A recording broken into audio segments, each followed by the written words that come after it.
Waking up on a Monday morning after a Raiders win, it's just easier going into work. And if you woke up a winner today, I want you to hit that subscribe button.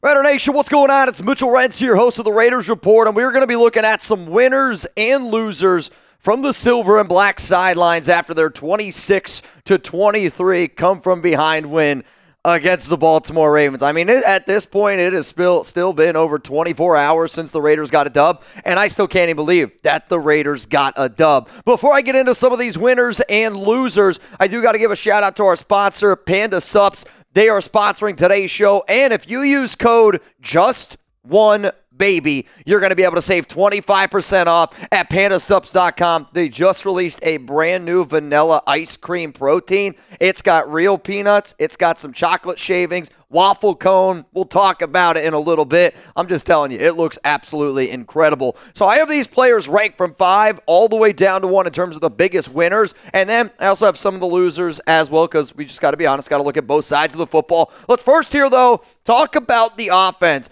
Number 5 on my list as the biggest winner, Jakobi Meyers. And he didn't really fill up the stat sheet all that much. Quite frankly, not a lot of Raiders players did fill up the stat sheet for 3/4 of this one on the offensive side of the football. The reason why Meyers, though, to me, has to be in this list of the group of winners is you go back and you look at that fourth quarter. Sure, he had 4 for 29, but it was that long of 13 solid play, but then it was the 8-yard catch that set up the Raiders for that final first down, which put them in that field goal range for Daniel Carlson to be able to kick it through. Antonio Pierce trusts Jakobi, and when the Raiders need a big-time play to move the chains, Meyers is just somebody that week in and week out, I think that the Raiders are going to look at. Let's go to number 4 here, and this just quite feels like it's too low, but Brock Bowers continuously shows that he's the real deal. 9 targets, 9 catches, 98 yards. He is a focal point of this offense, and I think one of my favorite plays that I saw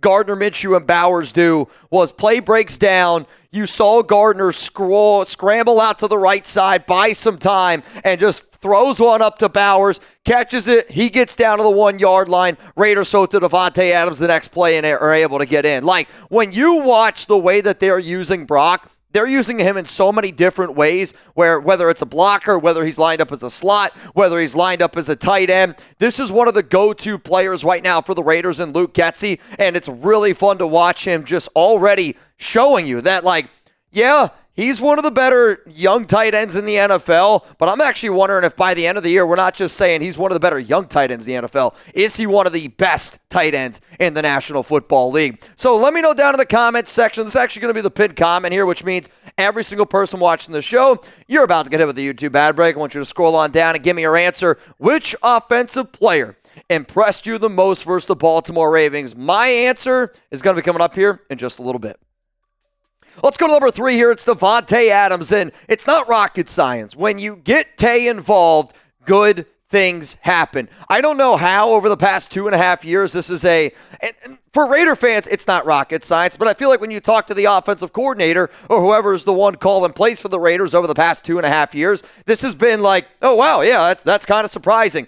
Davante Adams is still one of the best wide receivers in the National Football League. I mean, that catch that he had on the sideline where he's literally dragging his toes in, which then really helped the Raiders continue that 9-play, 70-yard drive by Gardner Minshew where all 9 plays were passing ones. I mean, Davante, what he's able to do in a short window with his feet to set up the defenders, it just really, really opens up everything. Now, I want to see the Raiders continue to stretch the ball down the field, but if there's one thing that Luke Getsy has to look at, he's got to go, how can I get Davante Adams 10 targets a week? How can I get Brock Bowers involved every single week? Because when Tay starts getting looks, it takes eyeballs away from everybody else, and the Raiders have enough skilled players on offense, whether it's Brock, Jakobi, Trey Tucker, whoever it is, you get a one-on-one, they're going to be able to win that matchup. You get Davante on one-on-one, he's definitely going to win that matchup. Let's go to number 2 here, and I know it's not technically on offense, and it's technically special teams, but you got to give your flowers to Daniel Carlson. I challenged Carlson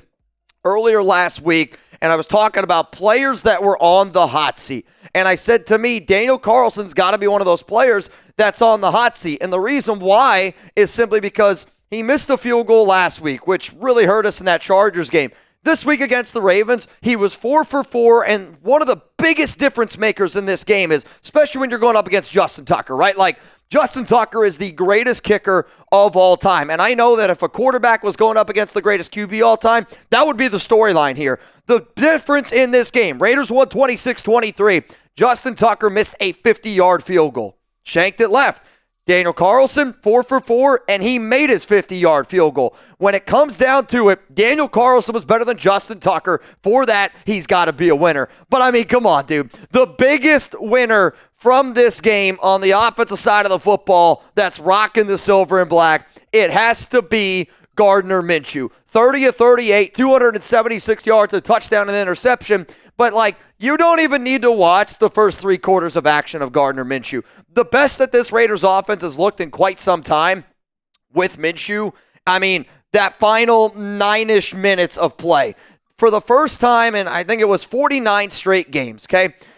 Entering the fourth quarter, the Raiders, when they were losing by 10-plus points, lost 49 straight games. This week, they put some confidence in Gardner Minshew. Minshew, I don't know if it's just you or me, bro, but I'm telling you right now, I believe in this guy, and I hope that Luke Getsy starts believing in him in a little bit, just because when you let him be him, and he's a weirdo in the nicest way possible. I think everybody understands what I'm saying. But also what makes Minshew fun is when you let him just kind of do his own thing on offense. When certain plays break down, you let him stretch the play and you let him create. If it's just going to be dink and dunk Luke Getsy, Gardner Minshew in this offense is going to struggle. If you show him a little bit of confidence like Maxx Crosby did, he showed you that he's good enough and he can get it done in the National Football League against a team that a lot of people, I still think that the Baltimore Ravens are one of the best teams in the NFL, even though they're 0-2.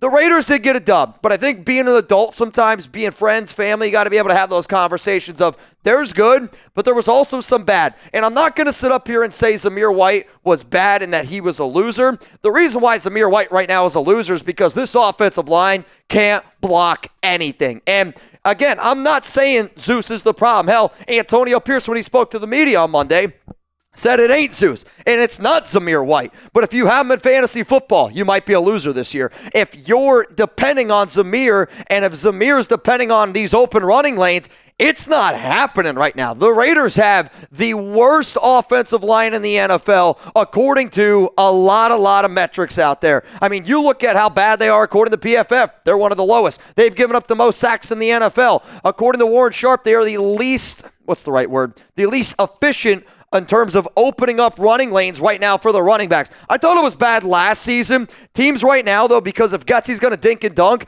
they're going to continue to stack the box. They're going to force the Raiders to go deep. Luckily, Gardner Minshew showed that they were able to do that, and we'll see if they're able to do it this week against the Panthers. Let's go to number 2 here. It's got to be Luke Getsy, and Getsy was good in the fourth quarter. And I don't know if it was Getsy being good or he was just put in a situation where they had to throw the football. They had to throw the football down 10 points with 9 minutes left. But I do wonder if that game would have been closer, does Getsy continue to try to run the football? Does Getsy continue to try to dink and dunk? Because they were in the situation that they were in, that forced them to be able to go out there and stretch the field, which then really helped get the momentum going. Getsy, though, for 7 out of 8 quarters that he has been the Raiders offensive coordinator, has been almost unwatchable. Like, it's been, is this Josh McDaniels level of bad? I want to see how he bounced back this week going up against Carolina, because the offense that I want to see is the Raiders offense that we saw in the fourth quarter. If that's the offense that we're going to see every week, this will be a playoff team. And then the biggest loser, and it's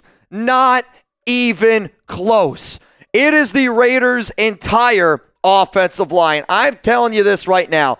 I didn't expect them to be great. I expected them to be good. They are atrocious right now. Most sacks allowed, 9. Fifth lowest pass blocking efficiency, 80.7. They have 4 of their starting offensive linemen are ranked in the bottom 12 on PFF. 8th most pressures. They can't do anything right. And I know you got a brand new offensive line coach in James Craig. I did think losing Carmen Brasilla was going to hurt this team. But, they don't look like they have any chemistry. They can't run block. They can't pass block. And, for fans out there that are still calling for Aiden O'Connell would not last a minute behind this O-line.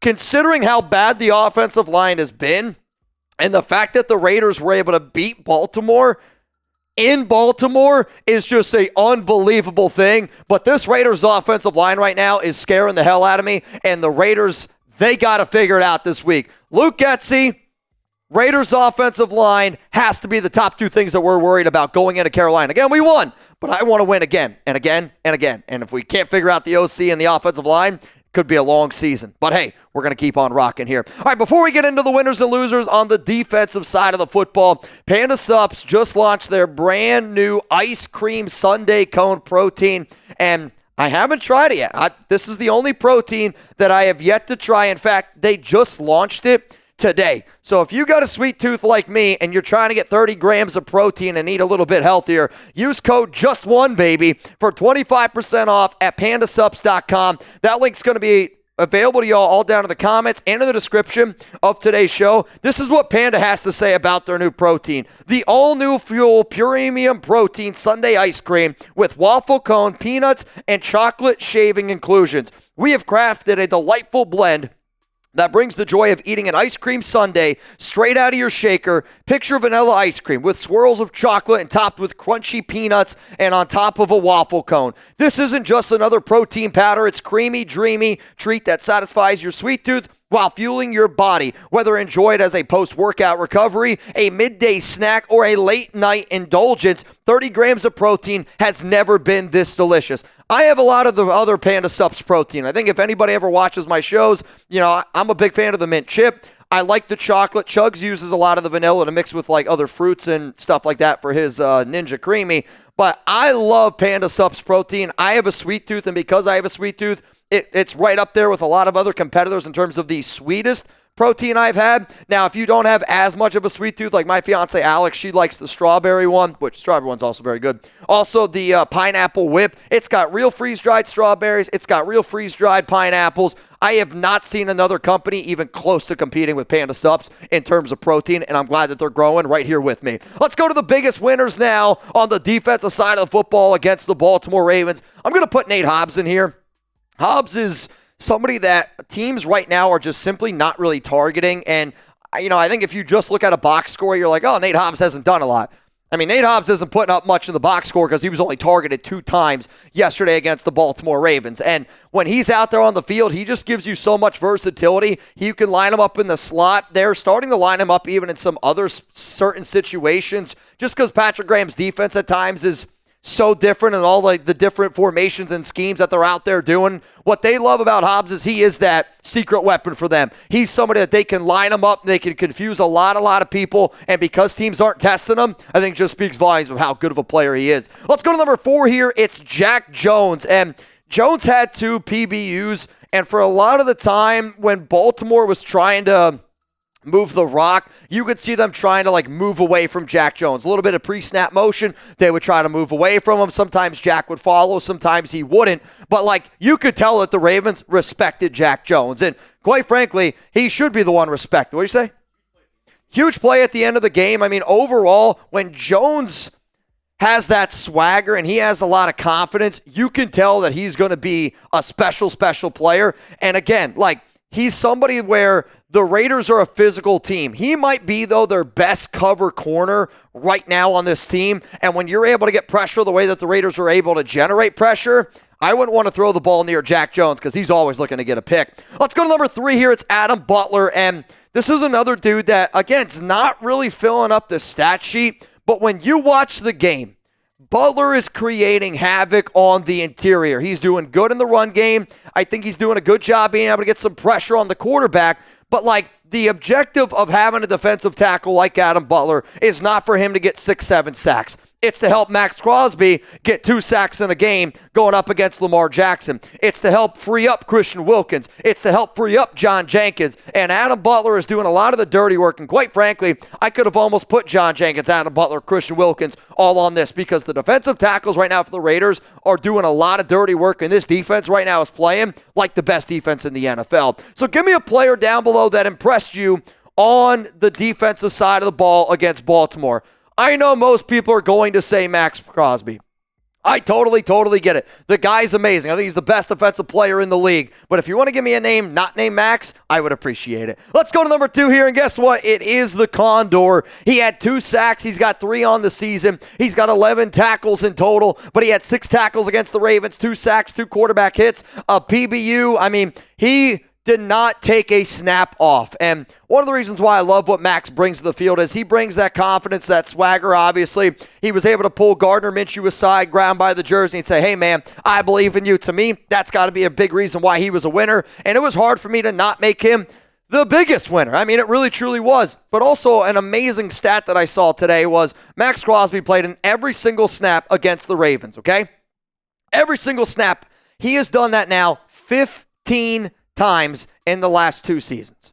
Like, when you think about overall numbers and you think about just putting up unbelievable stats, Maxx Crosby's availability and what he's able to do in the run game, in the pass game, is why I'll continue to say I think he's the best in the biz. So here's this stat. Maxx Crosby played 100% of defensive snaps Sunday. Here are the defensive linemen who have played every snap most often since the start of 2022. Maxx Crosby has done it 15 times.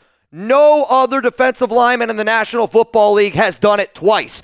Nick Bosa did it once. Aaron Donald did it once. Greg Gaines did it once. Derek Brown did it once. Maxx Crosby has done it 15 times. But still, he wasn't the biggest winner, because to me, the biggest winner in this game, and I actually got upset at PFF for the grade that they gave Robert Spillane, because I'm like, how does Robert Spillane have a failing grade when he made arguably the biggest play in the game, an interception? Raiders are down 23-13. It looked like all hope was lost. Lamar Jackson and the Ravens are starting to move the football a little bit, and then a beautiful interception, beautiful read by Robert Spillane to intercept it. Then the Raiders, because they have field position, kick a field goal, and that was like the big momentum shifter. That play alone, to me, was one of the reasons why he's got to be up here. He led the team in tackles. You know, when you're playing the Ravens against Lamar and Derrick Henry, it's going to be a physical game. He's a physical dude out there. Sure, he gave up 4 receptions for 50 yards and he was targeted. But what they were asking him to do, Lamar Jackson had 5 carries for 45 yards. So you're telling me in a game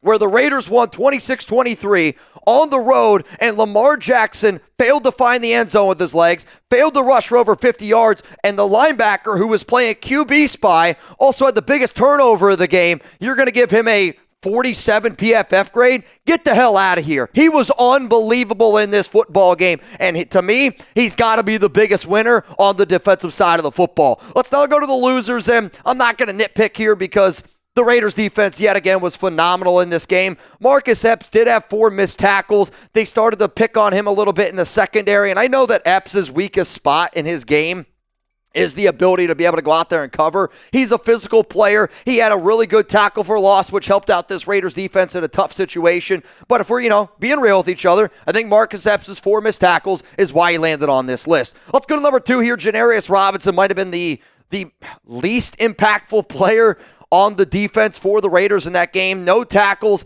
I want to say he played something like 36 overall snaps.